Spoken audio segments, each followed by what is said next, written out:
羊肚菌係法國嘅神級食材，媲美黑白松露同埋松茸，營養豐富，有益健康，有防癌、治癌多種嘅食療功效。象拔蚌能增強身體嘅免疫能力同埋記憶力，調低血壓。羊肚菌炒象拔蚌，羊肚菌香爽，象拔蚌十分鮮嫩，惹味鮮香，係名貴嘅人氣美食。象拔蚌刺身超鮮甜爽脆，係海鮮同埋刺身中嘅極品，超好食。喺酒樓食象拔蚌十分昂貴，自己製造就便宜多啦。呢度會分享點樣生湯象拔蚌、浸洗同埋炆煮羊肚菌。首先請大家訂閱呢一個頻道，分享、點讚同埋按小鈴鐺，就唔會錯過下期美食視頻。材料有鮮活象拔蚌1隻，野生乾羊肚菌。炆煮羊肚菌嘅材料：羊肚菌炒象拔蚌嘅配料同埋調味，刺身嘅甜醬。詳情請看視頻下方嘅 info box。1安士到2安士嘅羊肚菌，用清水沖洗表面嘅污物，沖洗1、2次都可以嘅。加入蓋過羊肚菌大概2/3寸嘅水啦，咁就將呢個羊肚菌喺室內呢係浸泡佢40分鐘。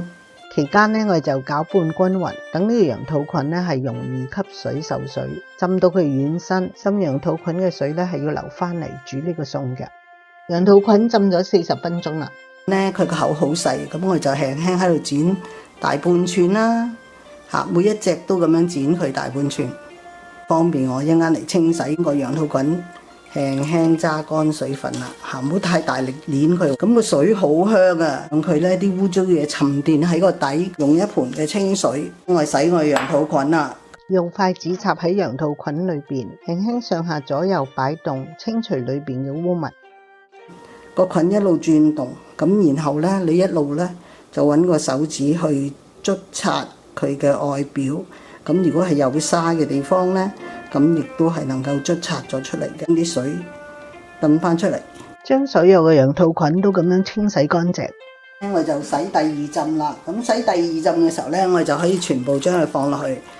咁我哋呢就揚一揚佢啦。咁好快手呢，就將佢中間嘅水燉一燉翻出嚟，捏一捏啲水啦。啲羊肚菌呢就洗乾淨咗，用大火燒熱個平底鑊，加入大半湯匙嘅油，油呢係有啲溫度啦，咁我哋呢就將個紅葱頭呢，2個紅葱頭就放落去煎一下，就轉去一個嘅中火偏大少少嘅火啦，就將個紅葱頭呢係爆香佢，兩邊有少少金黃色咧，咁我哋就係可以噶啦。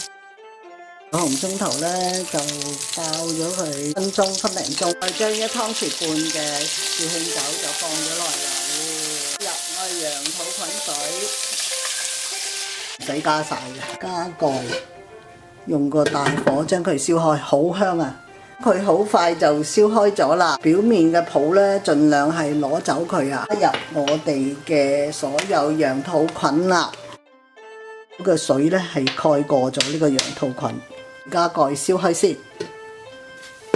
好快呢又燒開咗咯喎！先我哋見到白泡呢，我哋盡量將佢攞走。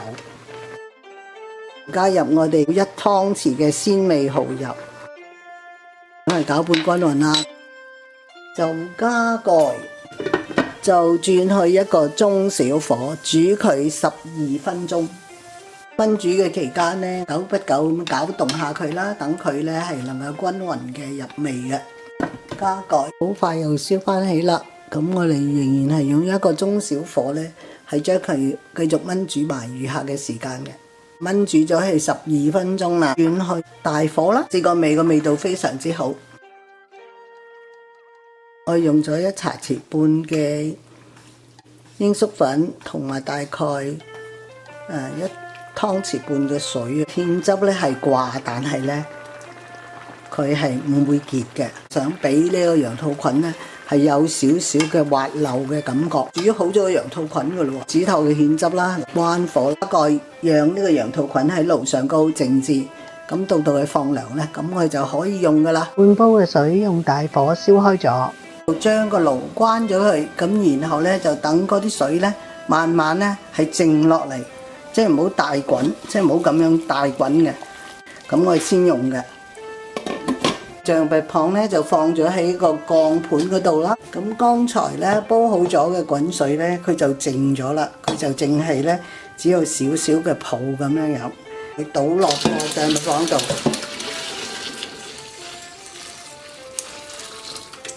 咁大概係10秒鐘啦。象拔蚌已經淥到可以脫皮啦，就倒出呢個熱水，加一啲嘅凍水啦。咁又等你手唔好咁難受啊，太熱啦。用一把細嘅刀沿住呢個殼邊咧，就將呢個蚌嘅身同埋殼分開，兩邊咧都要咁樣做。有一個帶子位，用細刀咧解斷呢個帶子，邊度黐住你就即係邊度咧，就係揾個刀界佢，咁就係可以啦。嗱，咁佢就成個殼就甩出嚟啦。咁有個衣咧，你見咧係好容易嘅。好容易就成個衫咁樣，好似就剝咗佢件衫咁啦。嚇，咁於是咧，成個象拔蚌咧就剝咗出嚟。咁我哋咧就換個盆水啊，咁佢就係個膽啦。咁我哋咧就要將佢搣出嚟，就係佢所有啲軟體嘅東西，咁我哋就可以搣咗出嚟。嗱，咁呢個就係個膽啦，洗一洗佢啦，特別呢一個嘅肛門位啦。我哋就捽擦一下佢，搓擦鼻孔嘅末端，佢有啲啡色嘅東西咧係出咗嚟。好，咁我哋就洗乾淨咗呢個象拔蚌噶啦，沖多次，就開呢個象拔蚌嗰個鼻啦，有兩個窿嘅。佢有兩個鼻窿嘅。首先用廚房鉸剪沿住呢個鼻孔嘅側邊剪開第一個鼻孔，從第二個鼻孔口沿住蚌中間嘅位置就剪開第二個嘅鼻孔。用手將象拔蚌攤開一啲，用流動嘅水喉水沖刷佢內部同埋包住膽嘅位，除去潺同埋污糟嘢。咁我哋再沖多次啦嚇，我哋揾啲凍水啊，好冰凍嘅水沖佢。咁咧有啲人咧就會中意落啲冰啊，冰鎮佢嘅。個海鮮你都唔好冰得太緊要，冰得太緊要咧，你食嘅時候嗰個嘅味覺啊會麻木咗，你就唔係咁嘗到個海鮮嘅鮮味。呢個象拔蚌就清洗完畢啦。如果住嘅地方水喉水係唔能夠直接飲用，最後就要用冷開水沖洗一下象拔蚌。一般北美嘅水喉水係可以直接飲用嘅，咁就唔需要用冷開水沖洗啦。用廚房紙將象拔蚌抹乾。我呢隻象拔蚌呢，就係1.8磅嘅，即係近2磅噶啦，肉好厚。將頭尾切開2段，就將佢片成薄片啦，咁樣片。象鼻呢個位呢，就要切幾下嘅，因為呢個係比較韌啲嘅位。佢雖然唔係好大隻，但係佢啲肉呢係好厚嘅。我哋兩食嘅呢個部分就係刺身啦，部分就係愛嚟快炒佢。象拔個位呢，就切咗出嚟做薄片啦，呢個就係刺身嘅。上身嗰度呢，咁我哋呢就係會切成一啲嘅薄片，兩片成去一個薄片啦。咁我哋可以起雙飛嘅，起雙飛切第一刀唔切斷，切第二刀先至切斷，咁呢就會較為大塊啦。咁呢一啲呢，我哋就可以愛嚟炒噶啦，都幾多啊！我哋象拔個位呢，做呢一個刺身，咁我哋就首先將佢用保鮮紙包住，放翻落個雪櫃度。有2湯匙嘅低鹽日式嘅生抽，加入半茶匙黃砂糖，攪拌均勻。3茶匙嘅日式華沙皮粉，加你大概3茶匙嘅水，就做成呢個華沙皮醬。甜豉油同華沙皮醬係有提鮮嘅作用。楊桃菌啦都炆煮過，要煮佢起碼10分鐘以上啦，煮透咗先食，咁先有益嘅。有10條嘅蘆筍，半個紅椒，要除去個紅椒嘅核。就要將佢白色啦，呢啲咁嘅比較浮油嘅物嚇，同埋咧個頭咧一啲嘅污糟嘅嘢咧，我哋就要攞走佢，要沖一沖呢一個紅椒，然後就將佢切絲嘅，一開為二啦。咁然後咧又將佢切成呢個幼條啦，咁每一個大概係1/3寸闊，或者係1/2寸闊都得。根部咧一路咁拱上去，佢就會斷噶啦，即係佢喺嗰個最軟嗰位咧，佢會斷落嚟。咁呢啲咧就唔要嘅，沖洗一下佢，切成大概1/2寸一段啦，係 OK 噶啦。我用大火燒熱咗一個嘅平底鑊，加入1湯匙嘅油。我哋唔會用大火嚟炒象拔蚌，用中大火燒熱鑊同埋炒象拔蚌。要快手炒佢嚇，唔好炒耐，一炒得耐咧，佢就會變得好韌噶啦，就唔好食。象拔蚌我哋都唔係好需要調味噶啦，佢係本身係非常之鮮甜。個鑊咧就熱啦，咁我哋喺個中大火嘅，咁我哋就快手將個象拔蚌片放落去，就快手兜炒一下佢啦。見佢咧開始縮細咗少少，開始轉咗少少嘅色。變咗一個白色噶啦，佢本應係透明嘅，咁就得噶啦，唔好耐啊。好，咁啊可以起鑊噶啦。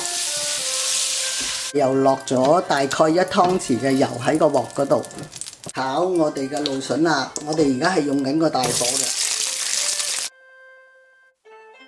蘆筍咧，我哋係要炒佢大概1分鐘嘅，炒到佢去咗青啦，加入我哋嘅羊肚菌啊。因為放涼咗，所以我要等佢咧係回翻熱。本身咧亦都好多醬汁喺個菌嗰度，我哋就煮下佢。羊肚菌咧係熱翻啦，係好香嘅。咁你話點解我好似唔落其他薑葱蒜嘅東西咧？咁因為象拔蚌係好鮮甜嘅，咁我就唔想其他嘅味道或者其他香味咧太過搶嘅紅椒啦。咁紅椒基本上咧，你炒2下就得啦，輕輕炒一炒，將佢嘅甜味咧係炒出嚟。滴滴嘅鹽好少啊，即係1/8嘅鹽啦。醬汁咧係帶鮮甜味嘅，個醬汁都夠噶啦，唔需要再加。關爐咯喎，就快手將呢個象拔蚌片咧全部落翻晒去，咁就將佢兜一兜。好啦，咁就要上碟噶啦，唔好再兜啦。好，上碟離鑊。象拔蚌刺身就係點呢一個嘅日式芥末醬同埋甜豉油。